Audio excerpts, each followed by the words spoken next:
வணக்கம். திசைகளின் 5 மணி செய்திகள். மாய்கா மாசிசாவிற்கு தூண்டில் போடுகிறது பரிகத்தான் நேஷனல். அஹ்மத் ஜஹீத் ஒப்புதல். பாரிசான் நேஷனல் உறுப்பு கட்சிகளான மாய்காவையும் மாசிசாவையும் வளைப்பதற்கு பரிகத்தான் நேஷனல் தூண்டில் போடுகிறது என்பதை அந்த கூட்டணியின் தலைவர் டத்தோஸ்ரீ அஹ்மத் ஜஹீத் ஹமிடி ஒப்புக்கொண்டுள்ளார்.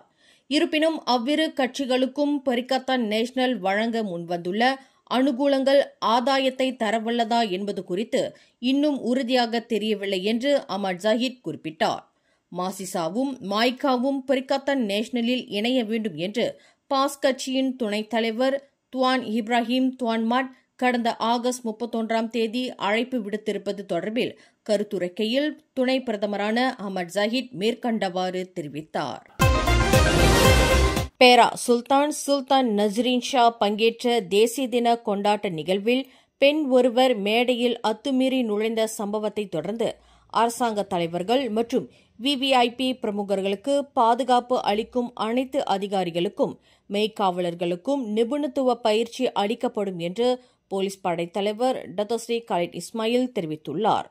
சுல்தான்கள், ஆளுநர்கள் உட்பட முக்கிய பிரமுகர்களுக்கு பாதுகாப்பு அளிக்கும் பணியை ஏற்றுள்ள மெய்காவலர்களுக்கு கமாண்டோ பயிற்சியின் கூறுகளை உள்ளடக்கிய தனிப்பட்ட பாதுகாப்பு பயிற்சியை பெறுவர்.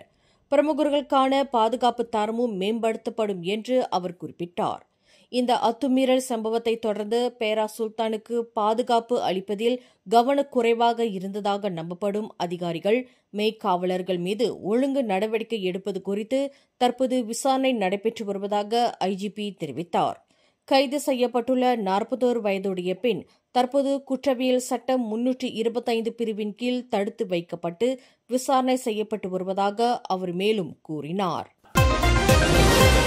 மடானி அரசாங்கம் வழங்கியுள்ள தலா 100 ரிங்கெட் சாரா உதவி திட்டத்தை வரும் டிசம்பர் 31ஆம் தேதி வரை மக்கள் பயன்படுத்திக் கொள்ள முடியும் என்று தொடர்புத்துறை துணை அமைச்சர் தியோனின் சிங் தெரிவித்துள்ளார். நாட்டின் 68வது சுதந்திர தினத்தை முன்னிட்டு மக்களின் பொருளாதார சிரமங்களை குறைப்பதற்கு 18 வயது மற்றும் அதற்கு மேற்பட்டவர்களுக்கு அரசாங்கம் வழங்கிய இந்த சலுகை திட்டம் ஆகஸ்ட் 31ஆம் தேதி முதல் டிசம்பர் 31ஆம் தேதி வரை அமலில் இருக்கும் என்று அவர் குறிப்பிட்டார். எனவே 100 ரிங்கெட் மதிப்பில் பொருட்களை வாங்கிக் கொள்ள பேரங்காடி காசாளர் முகப்படங்களில் நீண்ட வரிசையில் காத்திருக்கும் அளவிற்கு அறக்க பறக்க அவசரம் காட்ட தேவையில்லை என்று தியோ ஆலோசனை கூறினார். பேரங்காடிகளில் நீண்ட வரிசையில் காத்திருக்க வேண்டிய நிர்பந்தம் ஏற்படுமானால் பொதுமக்கள் அரசாங்கத்தினால் நியமிக்கப்பட்ட தேர்வுக்குரிய மளிகை கடைகளிலும் பொருட்களை வாங்கிக் கொள்ள முடியும் என்று அவர் குறிப்பிட்டார். இந்த சாரா திட்டத்தை மக்கள் பயன்படுத்திக் கொள்ள இன்னும் 4 மாத கால அவகாசம் இருக்கிறது என்று கோலாலம்பூரில் இன்று மைகாசே திட்டத்தில் பங்கேற்ற மளிகை கடை ஒன்றில் களம் இறங்கிய பின்னர் செய்தியாளர்களிடம் பேசுகையில் தியோ மேற்கண்டவாறு தெரிவித்தார். செயலாக்கம் இல்லாத முதலீட்டு திட்டத்தில் முதலீடு செய்யுமாறு சக நாட்டவர்களை நம்ப வைத்து ஸ்கேம் மோசடியில் ஈடுபட்டதாக நம்பப்படும் சீன நாட்டைச் சேர்ந்த 36 பேர் போர்டிக்சன் மஜிஸ்ட்ரேட் நீதிமன்றத்தில் இன்று குற்றஞ்சாட்டப்பட்டனர். மஜிஸ்ட்ரேட் முகமது ஃபாரிஸ் ரஹ்மான் முன்னிலையில் நிறுத்தப்பட்ட அந்த சீன பிரஜைகள் தங்களுக்கு எதிராக கொண்டுவரப்பட்ட குற்றச்சாட்டுகளை மலாய் மொழியில் வாசிக்கப்பட்டபோது புரிந்து கொள்ள முடியவில்லை என்று நீதிமன்றத்தில் தெரிவித்தனர். இதனைத் தொடர்ந்து அந்த 36 பேரிடமும் எந்தவொரு வாக்குமூலமும் பதிவு செய்யப்படவில்லை. 22க்கும் 39க்கும் இடைப்பட்ட வயதுடைய அந்த சீன நாட்டு பிரஜைகள் மலேசியாவை தளமாக கொண்டு ஆன்லைன் மோசடியில் ஈடுபட்டு வந்ததாக குற்றச்சாட்டில் தெரிவிக்கப்பட்டது. இந்தோனேசியாவில் நடந்து வரும் ஆர்ப்பாட்டங்களில் மலேசிய மாணவர்கள் யாரும் சம்பந்தப்படவில்லை என்று உயர்கல்வி அமைச்சர் Dato Sri doctor Zambry Abdul Kadir கூறுகிறார். இந்தோனேசியாவில் உள்ள மலேசிய கல்வி அலுவலகம் மூலம் இது உறுதி செய்யப்பட்டுள்ளது.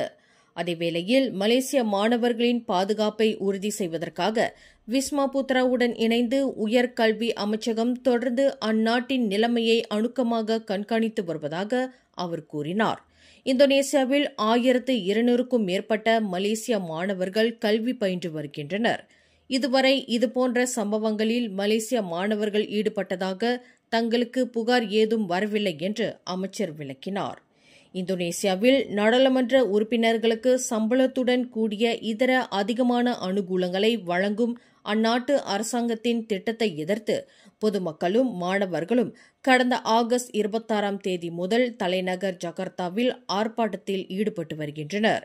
விலைவாசி உயர்வை கட்டுப்படுத்த தவறியுள்ள அரசாங்கம் நாடாளுமன்ற உறுப்பினர்களுக்கு அதிகமான சலுகைகளை வழங்கும் திட்டத்தை மக்கள் முழு வீச்சில் எதிர்த்து வருகின்றனர். செயற்கை ஆயுதங்களை பயன்படுத்தி போர் விளையாட்டில் ஈடுபடுவதற்கு திட்டமிட்டிருந்த 41 பேரின் முயற்சியை போலீசார் தவிடுபொடியாக்கினர். வார் கேம் எனப்படும் அந்த போர் விளையாட்டுக்கு அவர்கள் பயன்படுத்தவிருந்த செயற்கை துப்பாக்கிகள் உட்பட அனைத்து ஆயுதங்களையும் போலீசார் பறிமுதல் செய்துள்ளதாக குவாந்தான் மாவட்ட போலீஸ் தலைவர் ஏசிபி அஜாரி அபுசாமான் தெரிவித்தார். கடந்த ஞாயிற்றுக்கிழமை குவாந்தான் கெபிங் படாங் ஹங்குஸில் உள்ள அரச மலேசிய கடற்படைக்கு சொந்தமான பாதுகாக்கப்பட்ட நிலப்பகுதியில் அந்த 41 பேரும் போர் விளையாட்டில் ஈடுபடவிருந்ததாக அவர் குறிப்பிட்டார். பொது சேவை ஊழியர்கள், ராணுவ வீரர்கள், பொறியியலாளர்கள், மருத்துவர்கள், மாணவர்கள் என 21க்கும் 65க்கும் இடைப்பட்ட வயதுடைய 41 பேர் கைது செய்யப்பட்டுள்ளதாக ஏசிபி அஜாரி மேலும் கூறினார். மொத்தம் 400க்கும் மேற்பட்ட செயற்கை துப்பாக்கிகள் பறிமுதல் செய்யப்பட்டுள்ளன. செல்லத்தக்க லைசன்ஸின்றி அவர்கள் செயற்கை சுடும் ஆயுதங்களை வைத்திருந்ததாக அவர் விளக்கினார். தனது 15 வயது வளர்ப்பு மகளை மானபங்கம் செய்ததாக நம்பப்படும் சிங்கப்பூர் பிரஜை ஒருவரை போலீசார் கைது செய்துள்ளனர்.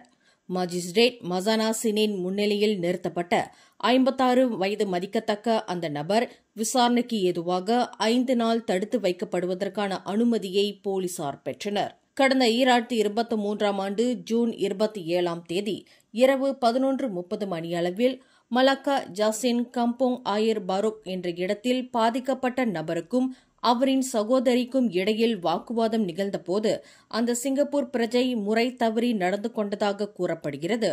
இது தொடர்பாக 5 உடன்பிறப்புகளை கொண்ட அந்த 15 வயது பெண் நேற்று பிற்பகல் 1 மணி அளவில் ஜாசின் போலீஸ் நிலையத்தில் புகார் அளித்துள்ளார். மேலும் செய்திகளை தெரிந்து கொள்ள கீழே இருக்கும் பெல் பட்டனை அழுத்துங்கள். உங்கள் மகிழ்ச்சியை வெளிப்படுத்த லைக் மற்றும் ஷேர் செய்யுங்கள். தொடர்ந்து திசைகளோடு இணைந்திருக்க சப்ஸ்கிரைப் செய்யுங்கள்.